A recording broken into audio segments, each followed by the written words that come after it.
Hello everyone, welcome to my class. आज हम अपना टॉपिक जो हमारा चैप्टर चल रहा था मेटल्स एंड नॉन मेटल्स, उसके अंदर हम टॉपिक पढ़ेंगे reaction of metals with dilute acids. ठीक है, तो ये हम केमिकल प्रॉपर्टीज स्टडी कर रहे हैं मेटल्स की। तो उसके अंदर हमने जो थर्ड प्रॉपर्टी हमने देखनी है कि जब मेटल्स डाइल्यूट एसिड के साथ रिएक्ट करते हैं, ठीक है, तो क्या रिएक्शन होता है और क्या प्रोडक्ट फॉर्म होता है। ओके, तो सबसे पहले हमें देखना है कि जब भी हम किसी भी मेटल को डाइल्यूट एसिड के साथ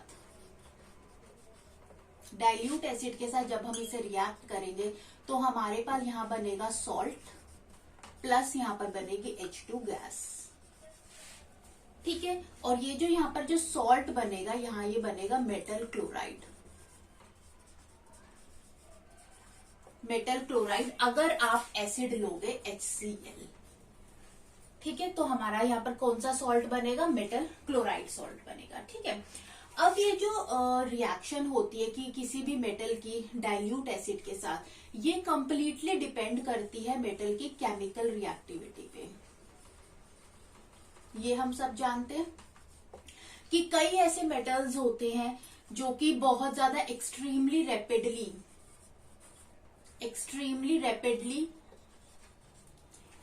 डाइल्यूट एसिड के साथ रिएक्ट करते हैं। ठीक है, कई जो होते हैं सिर्फ रैपिडली करते हैं, कई जो होते हैं खाली स्ट्रॉन्ग हीटिंग पर होंगे, स्ट्रॉन्ग हीटिंग पर ही रिएक्शन देंगे, और कई ऐसे मेटल्स होते हैं जो डू नॉट रिएक्ट, जो रिएक्ट ही नहीं करते।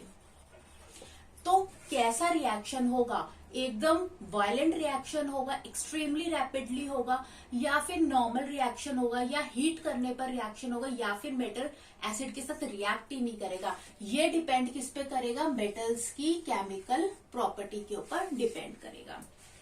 ठीक है, रिएक्टिविटी सीरीज में ये अरेंजमेंट है, वर्टिकल कॉलम में हमने मेटल्स को अरेंज किया गया है, और जैसे हम टॉप से लेकर बॉटम की तरफ आते हैं, ठीक है, जैसे कि हम नीचे की तरफ आते हैं, तो हमें पता है कि जो रिएक्टिविटी होती है वो क्या करती है?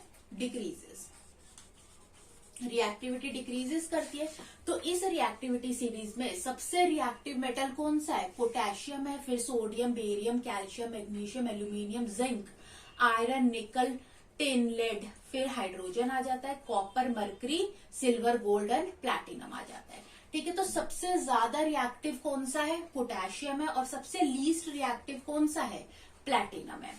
ठीक है, अब वो मेटल्स जिनकी पोजीशन हाइड्रोजन से ऊपर है, ये वाले सारे जो मेटल्स हैं जो हाइड्रोजन से ऊपर प्लेस्ड हैं, यानी ये हाइड्रोजन से ज्यादा रिएक्टिव है, इसीलिए ये हाइड्रोजन को क्या कर सकते हैं? डिस्प्लेस कर सकते हैं, चाहे एसिड में हो या चाहे वाटर के अंदर प्रेजेंट हो, ये हाइड्रोजन को डिस्प्लेस कर पाएंगे। लेकिन कॉपर, मरकरी हो गया, सिल्वर, गोल्ड या प्लैटिनम हो गया, ये हाइड्रोजन से लीस्ट रिएक्टिव हैं। ठीक है, इनकी प्लेस हाइड्रोजन से नीचे है, इसीलिए ये हाइड्रोजन को डिस्प्लेस नहीं कर पाते, और इसीलिए ये एसिड्स के साथ या फिर वाटर के साथ कोई भी रिएक्शन शो नहीं करते। ठीक है, तो यही यहां से क्वेश्चन आ जाता है कि क्यों कई मेटल्स ऐसे, जैसे सोडियम, पोटेशियम, ये हाईली रिएक्टिव है, या कॉपर, मरकरी ये लीस्ट रिएक्टिव क्यों है? तो इसका रीजन यही है कि जो ऊपर जो हायर रिएक्टिव मेटल्स होते हैं वो हाइड्रोजन को डिस्प्लेस कर पाते हैं, और जो रिएक्टिविटी सीरीज में नीचे होते हैं, जो हाइड्रोजन से जिनकी रिएक्टिविटी कम है, वो हाइड्रोजन को डिस्प्लेस नहीं कर पाते हैं। ठीक है, तो अब हम इसके कुछ एग्जाम्पल स्टडी करते हैं। सबसे पहला हम देखते हैं सोडियम यानी कि Na। ठीक है, सोडियम जो होता है, जो सोडियम जो मेटल है, इसकी अगर हम रिएक्शन डाइल्यूट एसिड, हम यहाँ पर अपना डाइल्यूट एसिड कौन सा ले रहे हैं? हम HCl के साथ रिएक्शंस देख रहे हैं। तो ये HCl के साथ वायलेंटली रिएक्ट करता है, मतलब इसका जो भी रिएक्शन होगा ना, बहुत एक्सट्रीमली रैपिड होगा वो रिएक्शन। ठीक है, बहुत वायलेंटली रिएक्ट करेगा, इसीलिए सोडियम को वेरी रिएक्टिव बोला गया। ये रिएक्शन क्या होता है? वेरी रिएक्टिव होता है, सोडियम इज वेरी रिएक्टिव। ठीक है, तो इसकी इक्वेशन देख लेते हैं सोडियम की क्या होगी। 2Na plus 2HCl gives 2NaCl plus H2। ठीक है, ये आपकी यहाँ पर इक्वेशन बनेगी जहां पर ऑब्वियस ये हमारा सॉलिड फॉर्म में, ये जो होगा हमारा एक्वस फॉर्म में, ये भी हमारा एक्वस फॉर्म में सॉल्ट बनेगा और ये गैसियस फॉर्म में हाइड्रोजन गैस निकलेगी। तो यहाँ पर क्या बना, मेटल क्लोराइड सोडियम क्लोराइड हमारा यहाँ पर बनता है। ठीक है, तो ये रिएक्शन होती है और ये रिएक्शन कैसे होती है, वायलेंट रिएक्शन होती है, वेरी रिएक्टिव है सोडियम। ठीक है, और रिएक्टिविटी सीरीज में भी इसकी प्लेस क्या है, देखो पोटेशियम के जस्ट बाद है। ठीक है, सेकंड इसके अंदर हम देखते हैं मैग्नीशियम, Mg। ठीक है, मैग्नीशियम का जो रिएक्शन होता है ना, अगर हम उसको सोडियम के साथ कंपेयर करें तो मैग्नीशियम की प्लेस क्या है, सोडियम से नीचे है, तो ऑब्वियसली ये सोडियम से क्या है, कम रिएक्टिव है, तो इसका जो रिएक्शन होगा ना वो लेस रैपिड होगा देन सोडियम। सोडियम से इसका रिएक्शन क्या होगा, लेस रैपिड होगा। ठीक है, इसीलिए ये लेस रिएक्टिव है देन सोडियम। अगर रिएक्शन लेस रैपिडली, इतनी जल्दी ये रिएक्ट नहीं कर पा रहा, अगर हम मैग्नीशियम को सोडियम के साथ कंपेयर करें तो ये मैग्नीशियम HCl के साथ इतनी जल्दी, इतनी रैपिडली रिएक्ट नहीं कर पा रहा, इसीलिए हमने इसको लेस रिएक्टिव बोला है एज कंपेयर टू सोडियम। ठीक है, तो इसका रिएक्शन देख लेते हैं। मैग्नीशियम सॉलिड फॉर्म में, इसको आपने HCl के साथ रिएक्ट किया, एक्वस में तो आपके पास हमें मिलेगा MgCl2 प्लस हाइड्रोजन गैस यहाँ पर इसने रिलीज करी, तो यहाँ पर क्या मिला, ये भी एक्वस में मैग्नीशियम क्लोराइड हमको मिलेगा। ठीक है, और जो अब हमने पढ़ना है वो हम देखेंगे एल्यूमिनियम।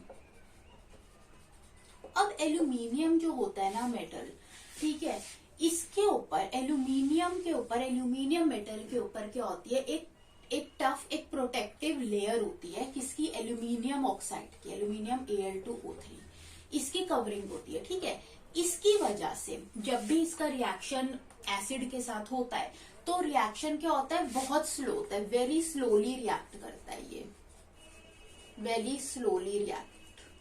क्यों रिएक्ट स्लोली करते हैं, क्यों, क्योंकि एल्यूमिनियम के ऊपर एक क्या होती है, एक कवरिंग होती है, protective covering, that is aluminium oxide की। लेकिन जैसे ही ये कवरिंग डिसॉल्व हो जाती है एसिड में, तब जो हमारा फ्रेश एल्यूमिनियम निकलता है वो HCl के साथ क्या करेगा, बहुत रैपिड रिएक्शन शो करेगा। ठीक है, तो इसका रिएक्शन देख लेते हैं यहाँ पर एल्यूमिनियम का। एल्यूमिनियम को जब हमने HCl के साथ रिएक्ट किया एक्वस के अंदर, ठीक है, तो हमें क्या मिलेगा, AlCl3 एक्वस में प्लस H2 गैस हमें मिलेगी। ठीक है, इसको आप यहाँ पर वो कर लो, 6HCl आ जाएगा, 2AlCl3 आ जाएगा एंड 3H2 गैस आ जाएगी।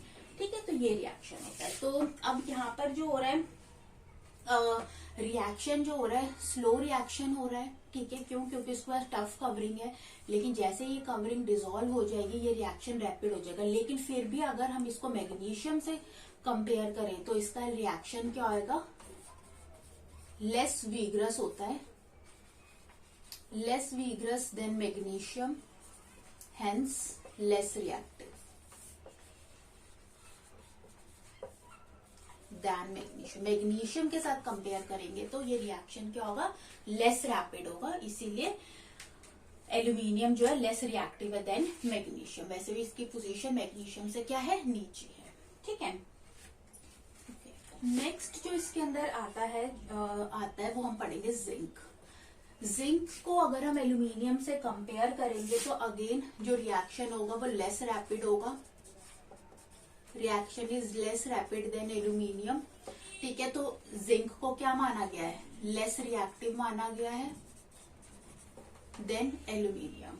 ठीक है, तो इसका रिएक्शन देख लेते हैं जिंक का। Zn सॉलिड में, इसको हमने HCl के साथ किया, हमें क्या मिला, ZnCl2, ये एक्वस में। ठीक है, प्लस H2 गैस हमें मिलेगी। ठीक है, अब ये ZnH2 ऑब्वियस ये भी क्या होगा, एक्वस में होगा, इसको वो कर लो, 2HCl हो गया। ठीक है, फिफ्थ जो होता है आयरन, Fe से लिखते हैं। ठीक है, Fe जो होता है अगेन ये स्लोली रिएक्ट करता है it react slowly react with cold HCl, cold HCl के साथ रिएक्ट देता है, इसीलिए लेस रिएक्टिव है ये आयरन। ये रहा जिंक से लेस रिएक्टिव देन जिंक, क्योंकि रिएक्शन बहुत स्लोली हो रहा है, ये सिर्फ कोल्ड HCl के साथ स्लोली रिएक्ट कर रहा है। ठीक है, तो इसका इक्वेशन होती है केमिकल रिएक्शन Fe हमने सॉलिड 2HCl एक्वस में, इसने बनाया FeCl2, इसकी वैलेंसी 2 होती है, ठीक है, प्लस H2 गैस इसने यहाँ पर एक्यूमुलेट करी। ठीक है, उसके बाद यहाँ पर जो हमने देखना है कॉपर का रिएक्शन देखते हैं। तो यहाँ पर जो कॉपर होता है Cu, ये रिएक्ट नहीं करता। ठीक है, copper do not react with dilute HCl, इसकी डाइल्यूट HCl के साथ कोई रिएक्शन नहीं होती। सिमिलरली गोल्ड हो गया, सिल्वर हो गया, ये भी डाइल्यूट HCl के साथ रिएक्ट नहीं करते हैं। ठीक है, तो यहाँ पर जैसे ही हमने अपनी देखी, तो सबसे पहले जो भी हमने सोडियम पढ़ा सबसे ज्यादा रिएक्टिव था, उसके बाद मैग्नीशियम, फिर एल्यूमिनियम, फिर जिंक आया, जिंक के बाद आयरन आया। ठीक है, तो ये थी इनकी रिएक्टिविटी, केमिकल रिएक्टिविटी। ओके, तो जब हम मेटल्स को HCl के साथ रिएक्ट करते तो मेटल क्लोराइड सॉल्ट मिलता है और हाइड्रोजन गैस इवॉल्व होती है। जब हम मेटल का रिएक्शन सल्फ्यूरिक एसिड के साथ करेंगे तो हमें मेटल सल्फेट मिलेगा और हाइड्रोजन गैस इवॉल्व होगी। लेकिन अगर हम मेटल का रिएक्शन निट्रिक एसिड के साथ करेंगे तो हाइड्रोजन गैस इवॉल्व नहीं होती है।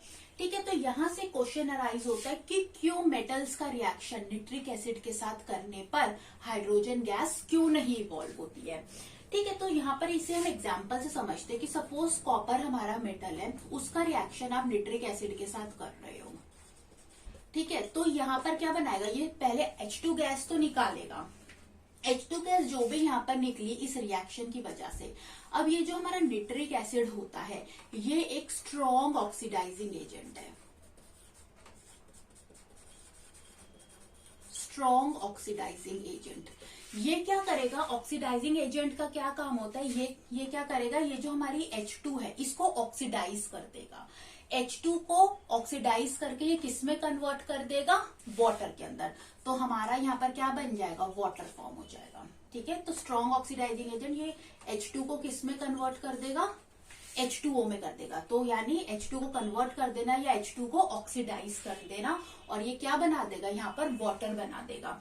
इसीलिए निट्रिक एसिड के साथ रिएक्शन करने पर H2 गैस इवॉल्व नहीं होगी। क्यों, क्योंकि ये एक स्ट्रॉन्ग ऑक्सीडाइजिंग एजेंट है, ये H2 को ऑक्सीडाइज करके किसमें कन्वर्ट कर देता है, वाटर के अंदर कन्वर्ट कर देता है। ठीक है, प्लस ये खुद भी, ये क्योंकि स्ट्रॉन्ग ऑक्सीडाइजिंग एजेंट है तो निट्रिक एसिड खुद भी रिड्यूस हो जाता है किसके अंदर, also reduce itself into any nitrogen oxide.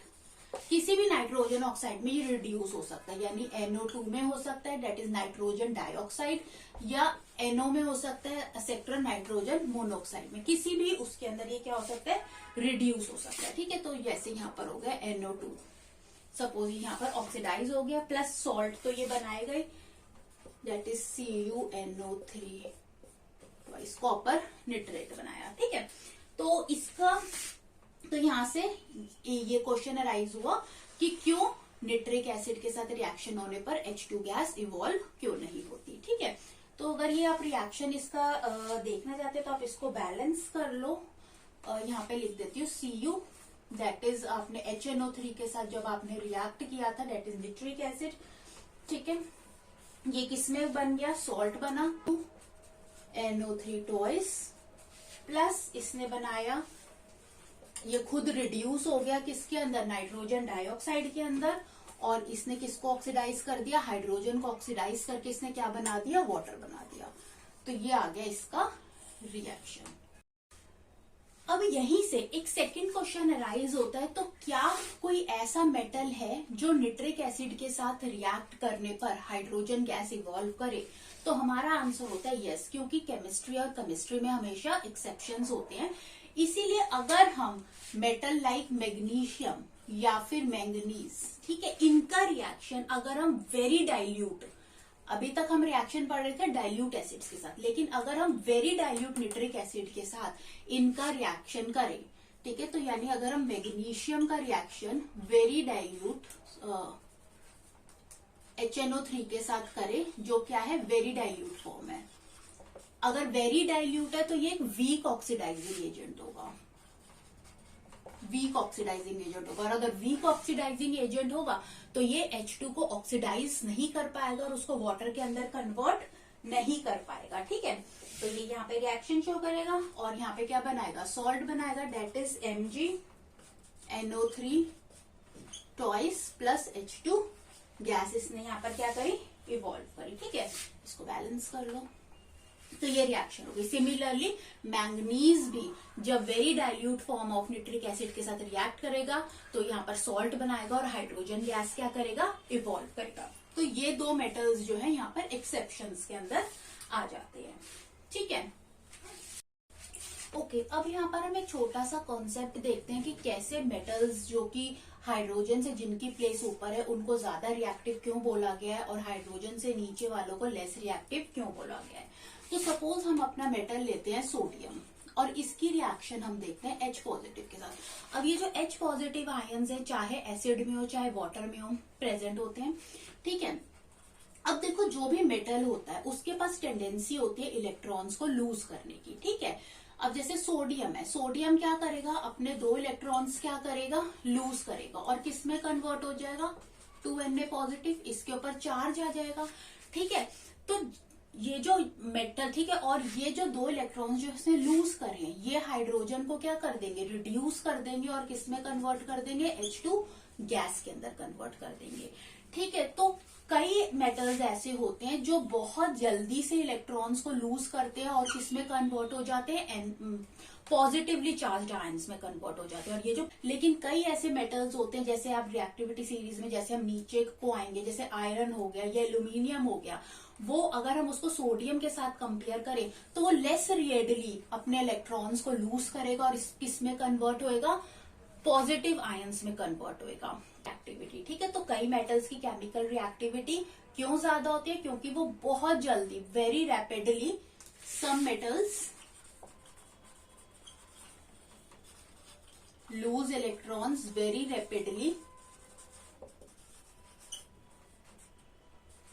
Rapidly lose करते हैं, ठीक है, एंड फॉर्म पॉजिटिव आयन, ठीक है। कुछ ऐसे मेटल्स होते हैं loose electron less rapidly and form positive ions, और कुछ ऐसे मेटल्स हैं जैसे कि कॉपर हो गया या सिल्वर या गोल्ड हो गया, ये इलेक्ट्रॉन स्लोली, बहुत ही स्लोली इलेक्ट्रॉन्स को लूज करते हैं और पॉजिटिव आयंस बनाते हैं, इसलिए उनको लीस्ट रिएक्टिव बोला गया है, ठीक है। तो लास्ट एक छोटा सा यहाँ पर एक टॉपिक रह गया है, एक्वा रीजिया। एक्वा रीजिया क्या होता है, एक्वा रीजिया जो है एक मिक्सचर है, ठीक है, जो कि 1:3, यानी कि इसका रेशियो होता है, इस मिक्सचर का 1:3, जिसमें 1 पार्ट जो होता है कॉन्सेंट्रेटेड HNO3 का होता है, नाइट्रिक एसिड का, और 3 पार्ट जो होता है कॉन्सेंट्रेटेड HCl का होता है, ठीक है। इसीलिए ये जो मिक्सचर होता है जिसमें 1 पार्ट कॉन्सेंट्रेटेड नाइट्रिक एसिड भी है और 3 पार्ट कॉन्सेंट्रेटेड HCl है, तो ये मिक्सचर हाईली कोरोसिव होता है, हाईली कोरोसिव होता है, और ये किसी भी मेटल को, ठीक है, एनी मेटल, चाहे वो सिल्वर है या गोल्ड है, उनको भी क्या करता है, डिसॉल्व कर सकता है, ठीक है। क्योंकि Ag और Au क्या होते हैं, बहुत ही लीस्ट रिएक्टिव मेटल है, लेकिन इसके अंदर पावर होती है इस मिक्सचर के अंदर कि वो इन मेटल्स को भी क्या कर सकता है, डिसॉल्व कर सकता है। अगर आप खाली HCl यूज करोगे या खाली HNO3 यूज करोगे तो वो इन मेटल्स को डिसॉल्व नहीं कर पाएगा, लेकिन एक्वा रीजिया इन मेटल्स को भी डिसॉल्व कर देता है, ओके। तो अगर आपको अच्छा लगा हो ये वीडियो तो आप इसे जरूर लाइक करें, सब्सक्राइब करें। Thanks for watching.